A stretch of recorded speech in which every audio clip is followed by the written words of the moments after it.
হাই বন্ধু বান্ধৱীসকল, কি কৰি আছে? খবৰ ভালনে? মোৰ ভালে। এতিয়া মই লোকেল চিকেন এটা বনাব ওলাইছোঁ। চাওকচোন,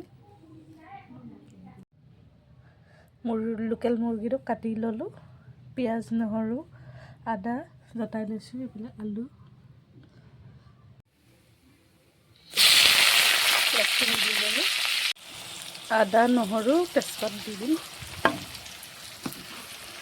এতিয়া নিমখ, জলকীয়া, হালধি, জিৰা গুড়ি দি দিম। মাংসখিনি দি দিম। নহৰু দুটা গোটাকৈ দি দিছোঁ।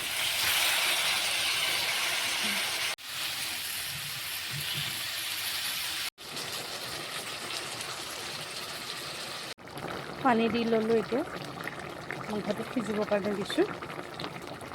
এতিয়া আলুখিনি দি দিম।